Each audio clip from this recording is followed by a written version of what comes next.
কাছে দীক্ষা নিবার জন্য পাঠাইয়াছে, এ কারণে আমার জীবন ধন্য।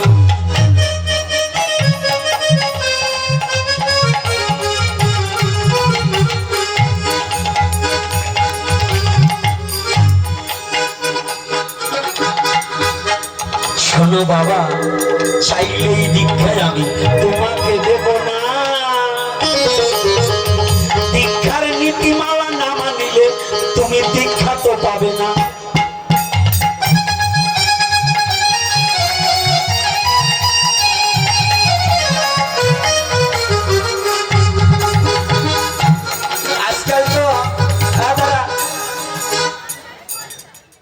আজকাল বাজার তো আমরা গোসাইকে দীক্ষা দেওয়ার জন্য ব্যস্ত হয়ে যাই, তাই না? দেখবেন শিষ্যর চেয়ে গোসাই বেশি এখন বর্তমান। কি বাবা? আর গুরুদেবরাও দেখবেন আজকাল মাইকিং করে দীক্ষা দেয়, পোস্টারিং করে, পোস্টারে লিখে দিচ্ছে বৃন্দাবন থেকে আগত, নবদ্বীপ থেকে আগত, অমুক দিন দীক্ষা প্রদান করিবেন, দীক্ষা নেওয়ার ইচ্ছুক হইলে এই নাম্বারে যোগাযোগ করিবেন। কি আছে কিনা বলুন? এগুলো হলো ব্যবসায়ী, কিছু দালাল রাখা আছে, এই দালালরা এগুলো করি বেলায়। এই দীক্ষার জন্য পোস্টারিং করতে হয় নাকি? আমার যাকে ভক্তি জাগবে তার কাছে দীক্ষা নেব, মাইকিং করে দীক্ষা দেওয়া যায় নাকি? মাইকিং করে দীক্ষা দিতে হয় না? কইরো এইরকম ব্যবসা কইরো, আর যদি আমার মতো পালায় পড়ো তো আর গোসাই সোজা হয়ে যাবা।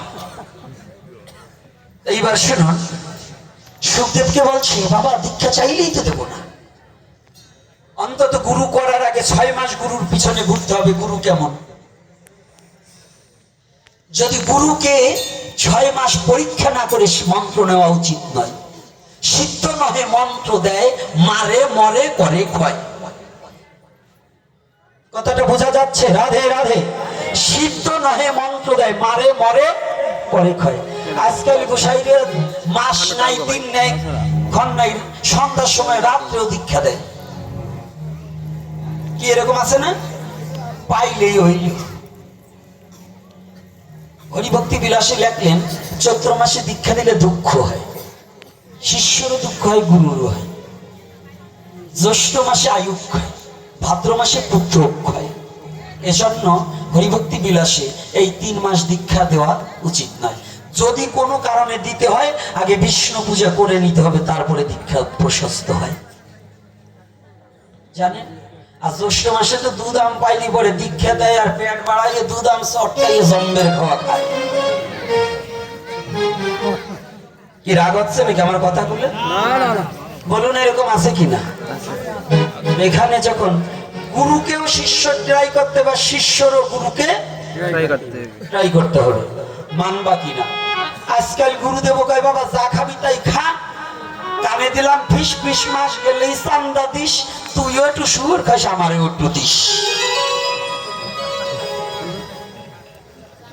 এই গুরু দিয়ে মন্ত্র নিলে জীবনে আত্মার কল্যাণ হবে না, মুক্তি ঘটবে না। মুক্তি পেতে হলে শুদ্ধ হতে হবে, পরিশুদ্ধ হতে হবে। চাউনি তোমার মিষ্টি করো, মিষ্টি করো ভাষা, চলন তোমার মিষ্টি করে ঘুচাও সবার ব্যথা। আমার কথাটা তো একটু অসুরের মতো, আমি মিষ্টি কথা জানি না, কারণ এই দোষ হলে এই কয়টা। আপনারা খুব ভালো এইগুলো বলেন তো, কারণ ওনাকে ছেলে মেয়ে হয়েছে মুখে মধু দেশে, এই জন্য মধুর মতো কথা বলে। আর আমি যে সময় হয়েছি এইগুলো তো আমার মা, আমি মা বলি তোদের, ওরা করছে কি নিম পাতার রস দেশে, এই জন্য আর ভালো কথা হয় না। তো দোষী কার আমার? তোমরা না, এই জন্য আর মিঠে কথা হয় না। তো এই জন্য কি করেছে দেখুন সুখদেব গোস্বামী, গো মানে ইন্দ্রিয়, স্বামী মানে শাসনকর্তা, যিনি নিজের ইন্দ্রিয়কে দমাতে পেরেছে তিনি গোস্বামী হয়েছে। এজন্য ব্যাসদেবের নামের পিছনে কিন্তু গোস্বামী নাই, সুখদেবের নামের পিছনে। কেন? ব্যাসদেব চক্রবর্তী না, চ্যাটার্জি ব্যানার্জি না? আজকে যারা চ্যাটার্জি ব্যানার্জি নিয়ে লাফালাফি করেন, যদি কেউ থাকেন, এটা কত সাল থেকে শুরু হয়েছে আমার একটু বলেন তো? সত্য যুগে চ্যাটার্জি ব্যানার্জি ছিল না, ত্রেতা যুগে ছিল না, দাপর যুগে ছিল না।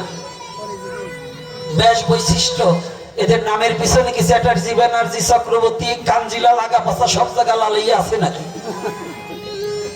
হ্যাঁ, এই কথা বলেন না কেন? নাই নাই। এই যে শাহামশাই, কুন্ডমশাই, চৌধুরী, নমর মধ্যেও ভাগ আছে, দাউরিয়া নমো আর শিয়ালি নমো।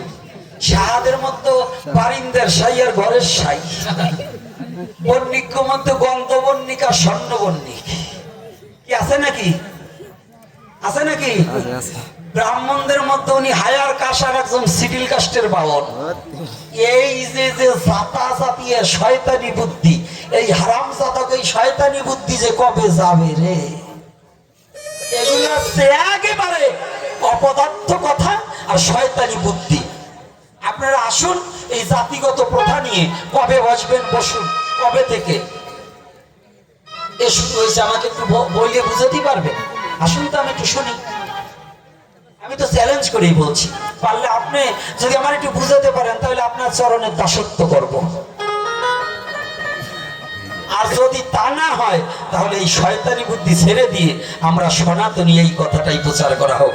আমরা কে কাকস্য পরিবেদন, আমরা সবাই সনাতনী, কেউ কারণ অন্য কিছু নয়, আমরা সবাই সবাই সনাতনী। সাউন্ড কম হয় কেন? কি খাওয়া কম হয়েছে নাকি? প্রসাদ আছে, ব্যবস্থা আছে, পাবেন, ভয় নেই। এইবার দেখুন বাবা, তুমি চাইলেই তো দীক্ষা দেব না। জানেন, আমি জীবনে প্রথম প্রথম যখন গুরুদেব বলছে দীক্ষা দিস, কয়েকজন শিষ্য কইরে আমি কি আর আমি আছি, আমারে মনে হয় যে আমি দেবতা হয়ে গেছি। এখন বুঝি যে ওই কি করছি, ওই দীক্ষা দেওয়া দিয়েও জীবনে ভুল করছি। যদি দীক্ষা না দিতাম তাহলে আরো ভালো থাকতাম। তো এইবার সুখদেব গোস্বামী কি বলছে, দেখো সুখদেব বাবা, আমি একটা কথা বলবো, কি দীক্ষা চাইলেই হবে না, তোমাকে একটা পরীক্ষা দেবো। বলে কি, তুমি আমার এই রাজপ্রাসাদটা ঘুরে আসবা, এই এক বাটি তৈল নাও, পরিপূর্ণ এক বাটি তৈল দিয়েছে, আচ্ছা নাও, এই তৈল বাটি নিয়ে ঘুরে আসবা, যদি পড়ে যায় তাহলে দীক্ষা দেবো না। তবে এই রাজপ্রাসাদের চতুর্দিকে কি আছে আমাকে এসে বলবা।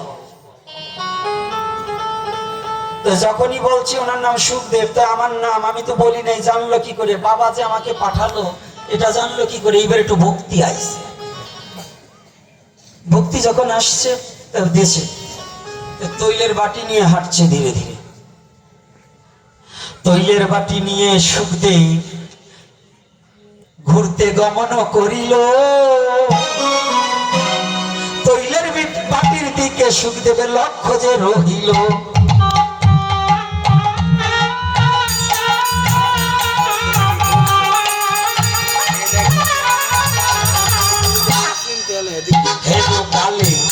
সুখদেব ধীরে ধীরে ঘুরিবারে যায়, সুখদেবের লক্ষ্য তৈলের বাটির দিকে, অন্যদিকে নাহি চাই।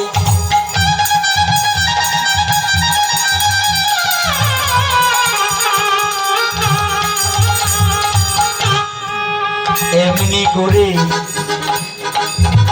যখনই ওই রাজপ্রাসাদ ঘুরিয়া আসিল, তৈলের বাটির বাটি পরিপূর্ণ ছিল।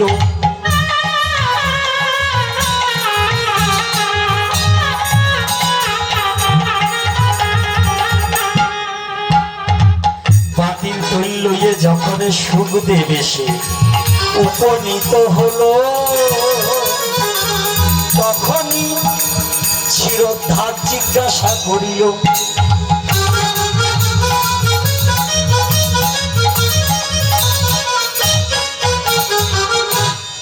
শ্রদ্ধাজ নাম হচ্ছে শ্রদ্ধা, জনক হচ্ছে উপাধি। জনক কিন্তু কারো নাম না, জনক হচ্ছে উপাধি। শিরোদ্ধাস তার নাম, মিথিলার রাজা তার নাম শিরোদ্ধাস, আর জনক হচ্ছে উপাধি। আজকে যখন মহারাজ জনক বলছেন, শিরোদ্ধাস জনক বলছেন, কি বাবা তা কি কি আছে বলো? বলছে আমি বলবো কি করে? বলছে কেন বলতে পারবে না?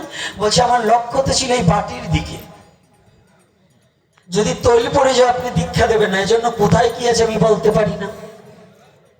বলছি বাবা এবার আমার কাছে আসো, আমি যখন আমার শরীরে তৈলবর্ধন করছিল তুমি মনে মনে ভাবছিলে না যে আমি বুঝি নোংরা, আমার দ্বারা দীক্ষা নিয়ে কোনো লাভ হবে না? তাহলে বলো, তুমি তৈলের বাটির দিকে যখন লক্ষ্য ছিল তৈল পড়েনি, তুমি চতুর্দিকে কি আছে দেখনি? যার মন একমাত্র গোবিন্দ চরণে অর্পণ করা নয়, এদিক ওদিক না যায়, সেই মহাশয় তার পিতৃসত্তা কখনো ক্ষয় হয় না।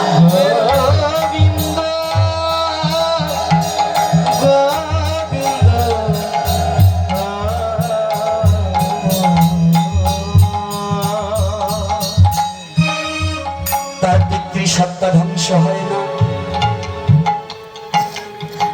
এইবার তুমি শোনো দিয়ে মন আমার কথা নেবে,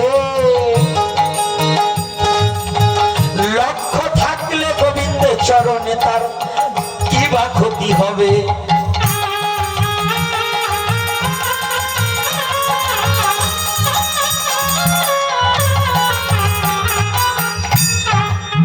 সংসার করা ব্যক্তির যদি ওই চরণে রতিমতি থাকে, সংসার করে গুরু হতে পারে বিশ্ব চরাচরে।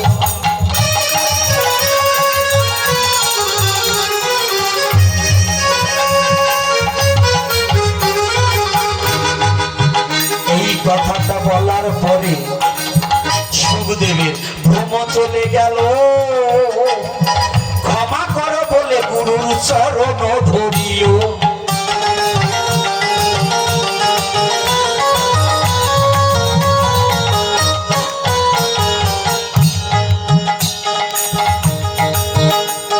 যখন দুখানা চরণ ধরিয়া ভাসে নয়ন জলে, ক্ষমা করে ও গো গুরু একবার রাখো চরণ তলে।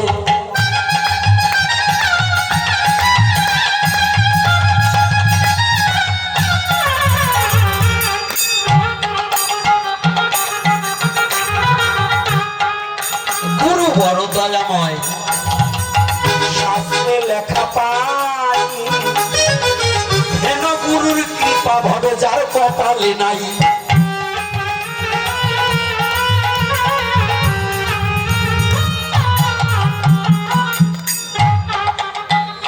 তাহার মতো হতভাগা ত্রিজগতে নাই, এই কথা শাস্ত্রের মাঝে লেখা দেখতে পাই।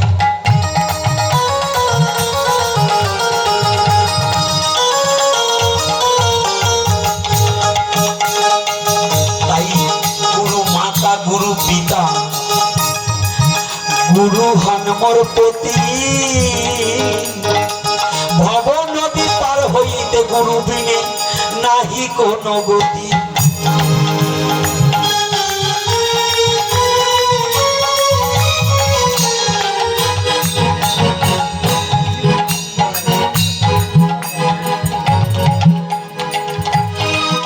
এইবার শিরোদ্ধার জনক রাজা সুখদেবের হস্ত দুখানে ধরে কৃপা করে নিল তাহার, এই না ভালোবাসার বুকের পরে।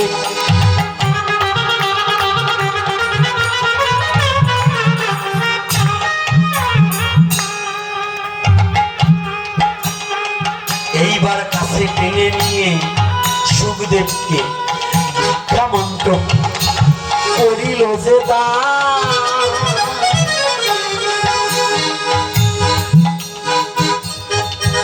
সুখদেব তখনই ওই গুরুর চরণে আত্মমান করিল যে দান।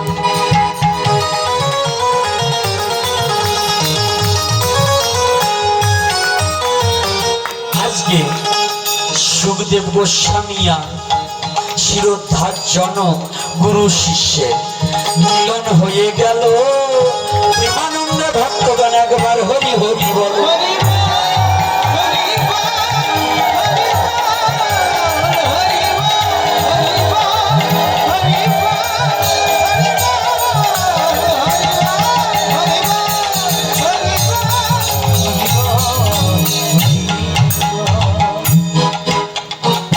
ধীরে ধীরে কিছু করিব বর্ণন।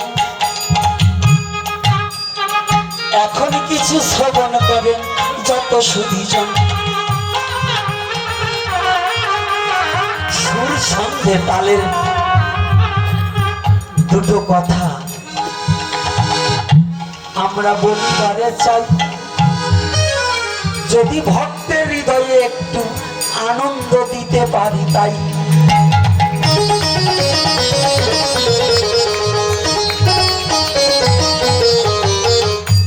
সুভাষ বাবুকে যারা যারা কিছু করে যাবেন দান, তারা কিন্তু ধীরে ধীরে দান করিয়া যান। এইবার সবাই মিলে বাহু তুলে আমরা হরি নামে একটু নৃত্য পরিবারে চাই। অভিমান ফেলে সবাই দাঁড়াইয়া যাই।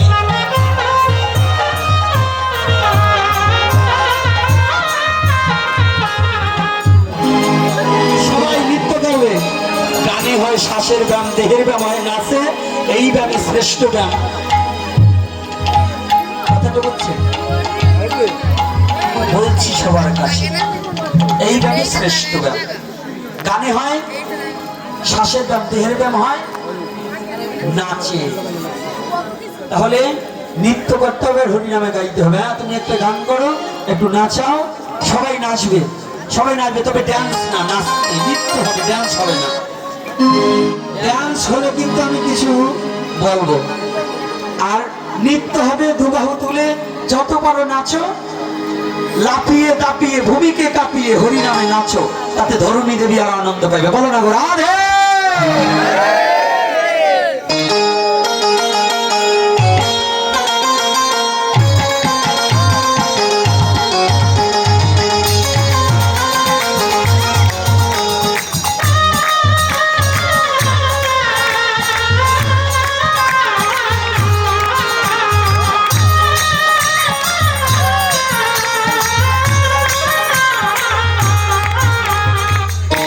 প্রসাদের ব্যবস্থা আছে, প্রসাদ না পেয়ে কেউ যাবেন না, চরণে হাত রেখে বলছি।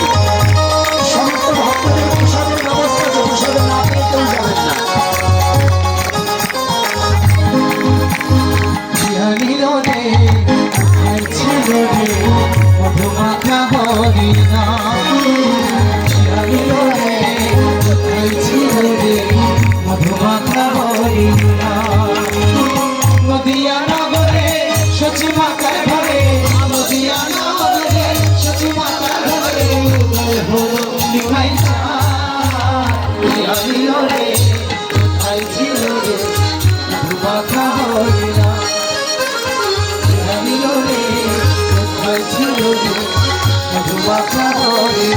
আমার দোকান বাড়াও, আমার দোকান বাড়াও।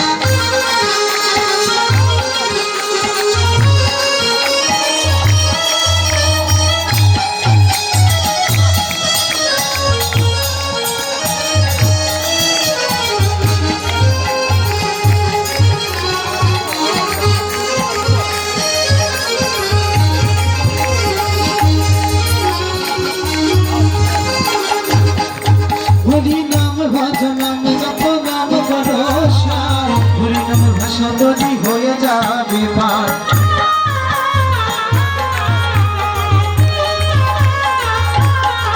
হরি নাম ভজনাম জপ নাম ভরসা, হরি নাম ভাষা যদি হয়ে যাবে পার। এই হরি নামে ডুব দিলে,